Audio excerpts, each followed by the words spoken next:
In the name of God, who made diamonds and gas as abundant as flowers and trees in the earth's crust, constantly regenerated. In September of 2023, Netanyahu announced a new economic partnership with the King of Saudi Arabia, which would make it that he did not need to care about Gaza and this two-state solution anymore, and that he would bypass the maritime choke point named the Suez Canal, that he would make a new maritime link with Saudi Arabia. So Israel and Saudi Arabia have a maritime connection at the Gulf of Aqaba and the Red Sea. And Netanyahu says this new economic plan with Saudi Arabia will connect Europe and India.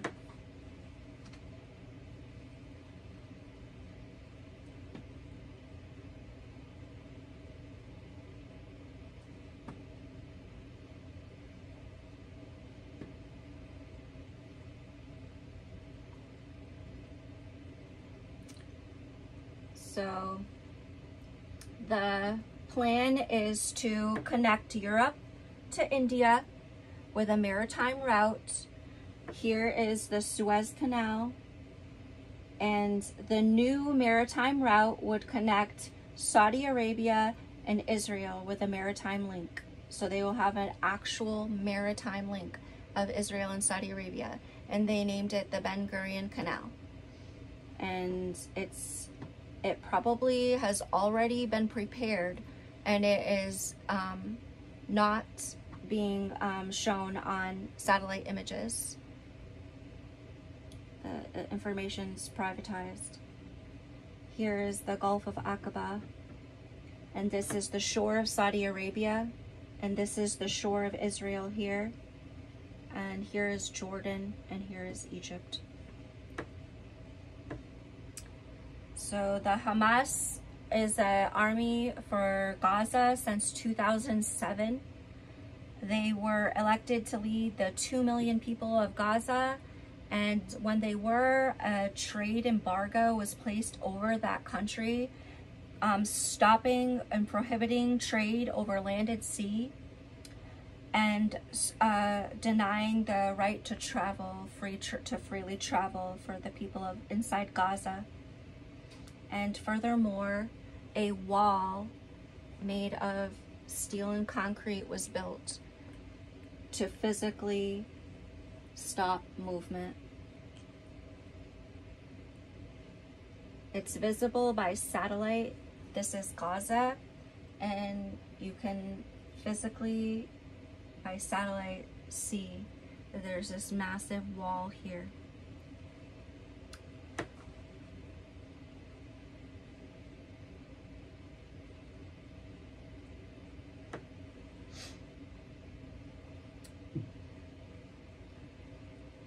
October 7 of 2023 at Fajr, 6 o'clock in the morning, 5,000 rockets are launched over the wall of Gaza, focusing northwards, where more of Israel's populated cities and the focus of his army and bases and power is all northwards of Gaza, and the rocket fire was focused out this way. And there was some rocket fire sent towards the east wall, which was noticed over in this area between Reem and Be'eri.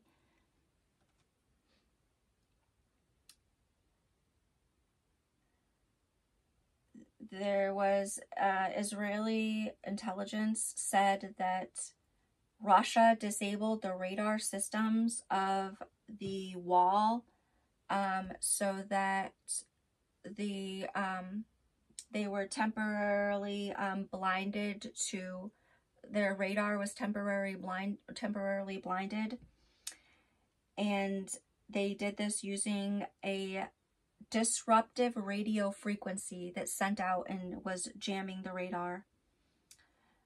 this cover, drones were sent over the wall with GPS coordinates to bomb the watchtowers and the weapons towers along the wall. Immediately after this, the walls were breached. Hamas went in two main columns, the column towards the north area and the column, actually rather three, the column that focused on the music festival, where they concentrated a lot of forces because it was 3,000 Hamas. There was 4,000 young Israelis at a music festival here. And then they sent Hamas forces into Near Oz for the purpose of capturing 100 prisoners of war. So they sent sufficient forces, Hamas, into a small town near Oz, purposefully to gather as many prisoners of war as they could and to retreat with them. They did focus on killing and capturing as many Israelis from the music festival as possible. So the music festival was here. The music festival occurred here, where these rivers meet, and there's a highway that runs to Reem and to Berry. So this was where the stage was, and we can see a fire map of the attacks that day.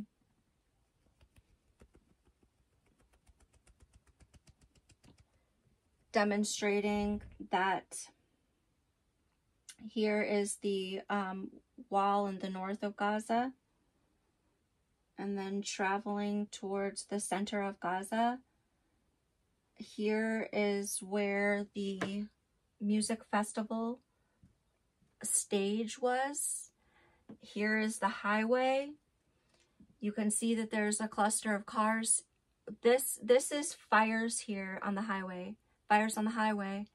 And obviously the only thing there that would make visibly on the satellite would be a car on fire. And that is exactly what they were here. And then you see here across this field, there's a fire here at the edge of this field. We'll look at it on the satellite and you will see that it's grass there. So the only thing that could have catch fire here is, again, cars, because there were 4,000 people at that music festival, and they were all encircled by within 60 minutes. And then you look down here, you see this focus of fires, and we'll see this on a satellite. This is a dry riverbed with trees in it, and this is where people tried to hide their cars among trees and stayed gathered together when they were surrounded and killed. It was to kill and capture. So here is that field. Here is the music festival where they were, and when they started to run, they just ran right across the grass here, and they found this place where the ground was lower, and they began to hide there where they were killed, and you can see it on the satellite. And then they came down this dry riverbed here. They were killed all in here and all here. These are all here. This is exactly where all those fires are.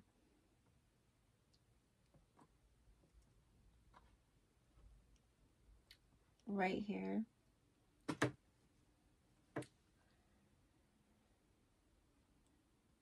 And notably, there was 6 Israeli helicopters on standby, and they focused fire in the north. They were given orders to come towards the Nahal Oz base, and within an hour and a half, 2 hours, they were down at Nir Oz because they heard that there was a large amount of a movement going in and out of the wall here at Nir Oz. And then they ended up sending out their helicopters for the next several hours to reload and bomb the living daylights out of this area here, probably resulting in killing more of their own people than Hamas managed to, because they were reloading 6 helicopters with massive amount of firepower. So obviously some of these fires could only be from the helicopter was obviously responsible for some of these fires.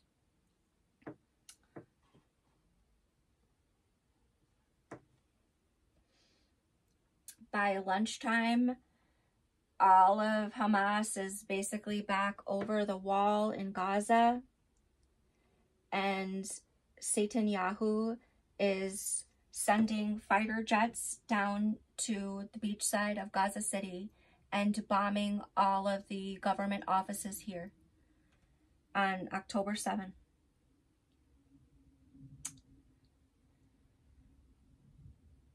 New bomb technology is used. It sets off multiple detonations in one bomb, and it pulverizes the structures, allowing the structures to be demolished in their own footprint. They begin a bombing campaign targeting hospitals in the first couple of days.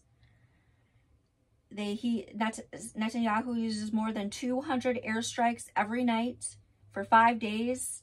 And then Genocide Joe Biden announces that he's on the shoreline with warships, and they are going to bring bomb supplies. At this time, the airstrikes double to triple every night. They're double to triple, just 500 airstrikes in one night. And the airstrikes are almost always done overnight, in the dark of the night. 1 million people begin to walk down Salahuddin Highway. They are given orders to evacuate, and they are bombarded immediately. By the end of the October, thousands are killed, thousands are missing under the rubble, thousands are wounded and can't move, can't walk. And the thousands and tens of thousands who are walking have lost family members and have been, their family has been attacked. 200,000 remain trapped in these 3 cities, Gaza, Jabalia, and Beit Hanun.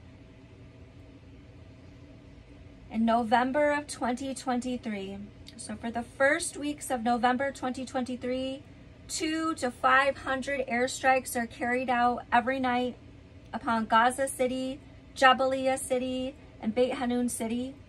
After 10 days of bombing, Beit Hanun is 75% destroyed. Entire families have been lost. Jabalia City is heavily bombarded with airstrikes every night.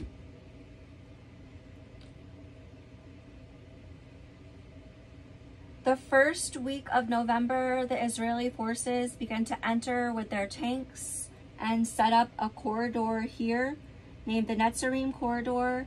And the purpose is, now that the evacuation orders have been given, to block anyone further from traveling this way.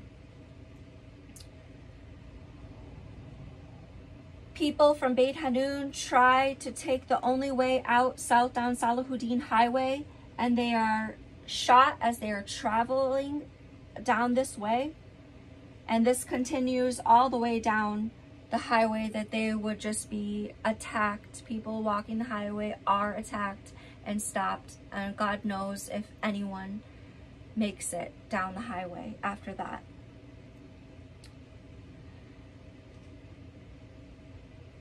Every week along the border of Israel and Lebanon, Hezbollah sends a drone to Israel, and every week Israel airstrikes inside the border of Lebanon. November 6th, Israel tells 60,000 residents on the border of southern Lebanon, so that's actually inside of Israel, they tell the people to evacuate all of this area here.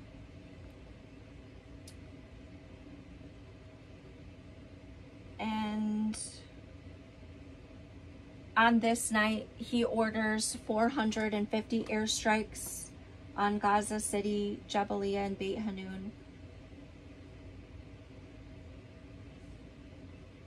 November 12th, Netanyahu will do airstrikes on Syria in the night and bomb the solar panels of Al-Shifa Hospital in northern Gaza. Al-Shifa Hospital is the biggest hospital in Gaza. It was a place of refuge for all of the wounded people from the airstrikes. For the past 1 month, there's been 200 airstrikes every night, and many nights there were 500 airstrikes and more. Many people cannot run.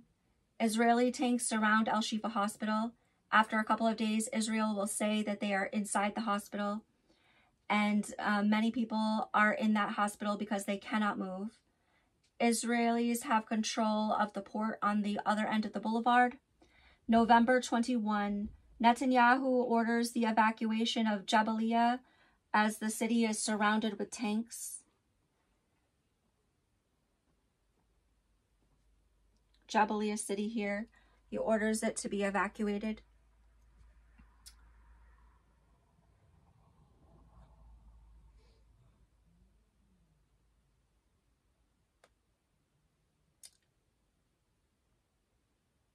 Then he orders 300 airstrikes overnight on Jabalia city.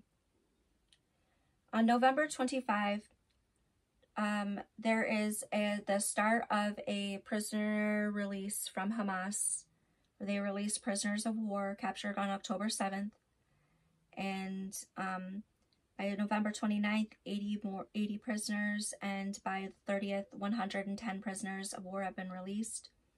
At the end of November, there is 200,000 people trapped in North Gaza by Netanyahu's army. All of the hospitals in North Gaza are surrounded by tanks. Al-Shifa Hospital, Al-Ransi Hospital, Al-Quds Hospital, the Indonesian Hospital. All the hospitals are holding wounded people from the hundreds of airstrikes that have happened every night of October and November. The people in the hospitals are the people who have been hit by bombs and cannot move. They cannot survive any travel. 20 schools in North Gaza are holding most of the people remaining. Netanyahu's army shoots everyone who goes out onto the streets. There is a sniper's nest outside of Al-Quds Hospital that kills all people who try to escape. The people surrounded by tanks in Al-Shati camp on beachside are killed if they try to escape. Quadcopters, drone bombers are used to kill anyone walking along the highway. December 1, Netanyahu orders hundreds of airstrikes through the dark of the night on Khan Yunis. Khan Yunis is a city where millions of people had evacuated to in the south. And when the sun rises at Fajr, tens of thousands of people feel that they must go further south from Khan Yunis towards Rafah. And Netanyahu's armies start to encircle Khan Yunis. December 1, Israel says they have 5 water pumps installed at the beach near Al-Shati camp.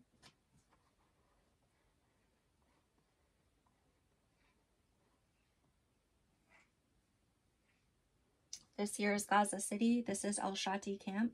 And they've installed water pumps in order to flood tunnels as an experiment to see if that can work.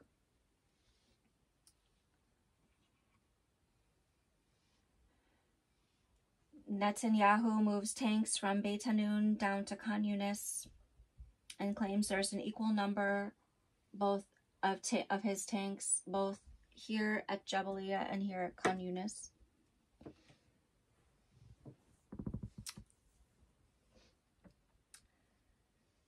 Netanyahu orders on December 8th the evacuation of East Khan Yunis and tells everyone to move from Khan Yunis towards the beach.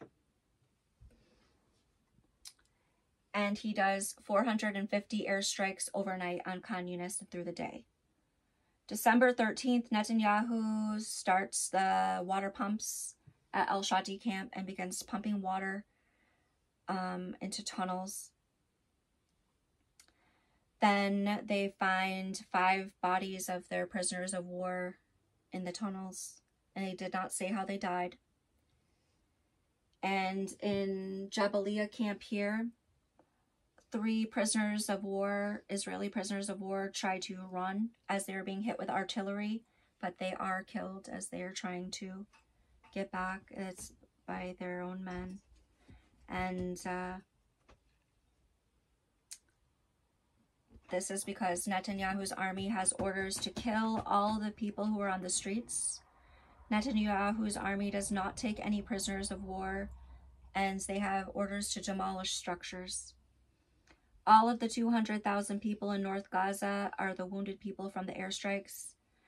Netanyahu says that Hamas is part of the civilian infrastructure, and therefore, in the eyes of Netanyahu, all of the doctors are Hamas doctors, all of the sheikhs are Hamas sheikhs, and all the businessmen are Hamas businessmen. The women are Hamas wives, and the children are Hamas children, in the eyes of Netanyahu.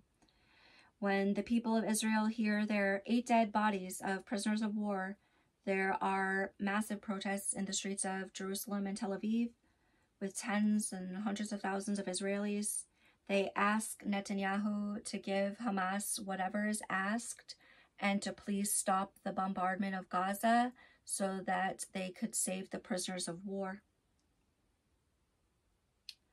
December 19, Netanyahu's army starts a big attack on the encircled city of Jabalia. Within 48 hours, there will be more than 1,000 killed and 500 people taken as prisoners of war. This is the first campaign by Netanyahu's army to take prisoners of war. Jabalia camp takes up most of Jabalia city, and there is a business district on the south side of the city. So they focus on surrounding the camp where all the people live.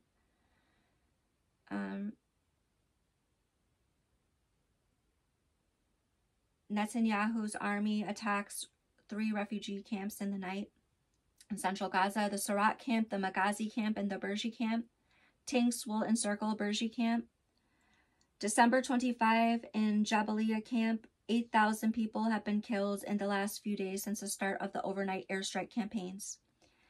8,000 bodies counted within 6 days. 8,000 people killed in 6 days under a media blackout, and that is the bodies that were recovered, not including missing people. That would be these killings happened intensely under airstrikes, so it would be very difficult to retrieve bodies. So this was the blackest week known to man. It's Netanyahu's work is in league with Hitler and Stalin in this act on Jabalia camp in December, from December 19 to December 25.